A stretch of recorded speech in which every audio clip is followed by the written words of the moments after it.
আসসালামু আলাইকুম। আসসালামু আলাইকুম প্রিয় দেশবাসী।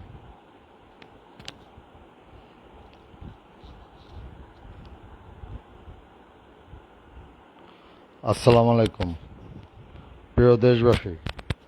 আমি আপনাদের সকলকে আমার প্রাণপ্রিয় সংগঠন বাংলাদেশ জাতীয়তাবাদী দল বিএনপির পক্ষ থেকে এবং আমার ব্যক্তিগত পক্ষ থেকে আপনাদের সবাইকে শুভেচ্ছা। আজ আমার একটা ভিডিও ভাইরাল হয়েছে, যাতে দেখা গেছে আমি একজন বয়স্ক লোকের উপর আক্রমণাত্মক আচরণ করেছি। এটা নিয়ে নানা আলোচনা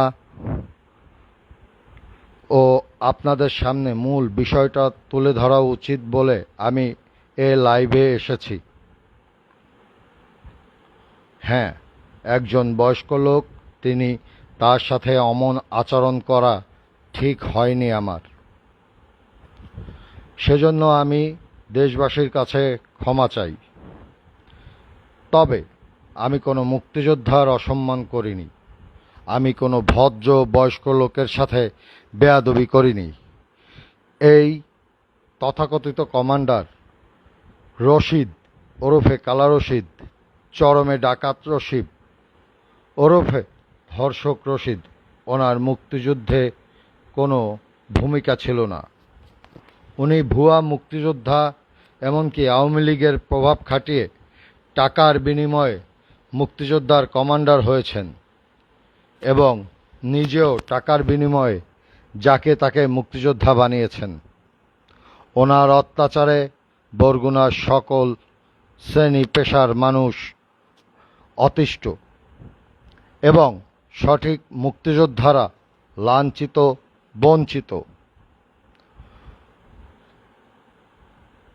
উনি ডাকাত সর্দার, উনি ভূমি খেকো, উনি নারী কেলেঙ্কারি সহ নানা অভিযোগে পত্রপত্রিকা লেখালেখি, ভিডিও ফুটেজ রয়েছে, যা আমি পরবর্তীতে আপনাদের সামনে তুলে ধরব এবং আইনের আশ্রয় নেব। আমি কেন আইন হাতে তুলে নিলাম বা কেন আমি এমন আচরণ করলাম, তার উত্তর আমি আপনাদেরকে দিচ্ছি। আমি শহীদ প্রেসিডেন্ট বীর মুক্তিযোদ্ধা জিয়াউর রহমান ও বাংলার আপসহীন দেশনেত্রী বেগম খালেদা জিয়ার রাজনৈতিক আদর্শ ধারণ করি এবং বিএনপির একজন ক্ষুদ্র কর্মী। এই ভুয়া রশিদ দম্ভ ভরে প্রকাশ করে আমার মাতৃতুল্য নেত্রী, দেশনেত্রী বেগম খালেদা জিয়ার চরিত্র নিয়ে কথা বলেছে বিভিন্ন সময় এবং জিয়াউর রহমানকে সে মুক্তিযোদ্ধা নয়, সে একজন পাকিস্তানি গুপ্তচর বলে তাকে অপমান করেছে বিভিন্ন সময়, বিভিন্ন বক্তৃতায় সে বলেছে। তিনি আমাদের দেশ নায়ক, আমাদের সিনিয়র ভাইস চেয়ারম্যান জনাব তারেক রহমান ও আরাফাত রহমান কোকো, তাদেরকে নিয়ে তাদেরকে বলেছে তাদের নাকি জন্মের ঠিক নেই বলে তিনি মন্তব্য করেন। এমনও পরিস্থিতিতে আমি আমার নিজেকে একজন জিয়ার সৈনিক হিসেবে কন্ট্রোল করতে পারি নাই, তাই আজকে এমন অনাকাঙ্ক্ষিত ঘটনা ঘটেছে।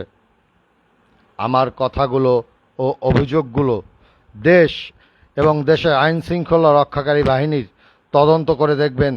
যদি মিথ্যা হয়, আইনে যে সাজা আছে মাথা পেতে নেব। বয়স বিবেচনায় একজন কুখ্যাত ডাকাত, নারী লিপসুর গায়ে হাত তোলা যদি অন্যায় হয়, আমি প্রকাশ্যে দেশবাসীর কাছে ক্ষমা চাই। আমি ক্ষমা প্রার্থী আপনার কাছেও। যদি আমি কোনো ভুল করে থাকি, আমাকে সবাই ক্ষমা করে দেবেন নিজ গুণে। আমি আপনাদেরই সন্তান, আমি শহীদ জিয়ার আদর্শের সৈনিক, আমি বেগম খালেদা জিয়ার আদর্শের সৈনিক। আমি অন্যায়ের কাছে কখনো মাথা নত করিনি। সর্বোপরি আমি তারেক জিয়ার সৈনিক ছিলাম, আছি, থাকব এবং দেশ নেত্রী বেগম খালেদা জিয়ার মান সম্মান রক্ষার্থে, বাংলাদেশ জাতীয়তাবাদী দল বিএনপির মান সম্মান রক্ষার্থে যা করণীয় আমি তাই করব এবং সেই ক্ষেত্রে যদি তাদের অপমানে যদি আমাকে গলা ফুলিয়ে কিছু বলতে হয়, সবার সামনে যদি আমাকে জোরে কথা বলতে হয়, আমি কখনো পিছপা হব না। বেগম খালেদা জিয়াকে কোথাও ছোট করবে আমার সামনে, সেটা আমি হতে দেব না। আমি যদি আপনাদের চোখে ভুল করে থাকি, যদি আপনাদের চোখে আমি অন্যায় করে থাকি, তাহলে আমি আপনাদের সবার কাছে ক্ষমা চাই। আমাকে আপনারা নিজ গুণে ক্ষমা করে দিবেন, এইটা আপনাদের কাছে কাম্য। আপনারা আমার বাবার বয়সী মানুষ, আপনারা আমাকে মাফ করে দিবেন, এটাই আমি আশা করি। আমি আর আমার কথা দীর্ঘায়িত করব না। পরিশেষে বাংলাদেশ জিন্দাবাদ, বেগম খালেদা জিয়া জিন্দাবাদ, দেশনায়ক জনাব তারেক রহমান জিন্দাবাদ। আসসালামু আলাইকুম।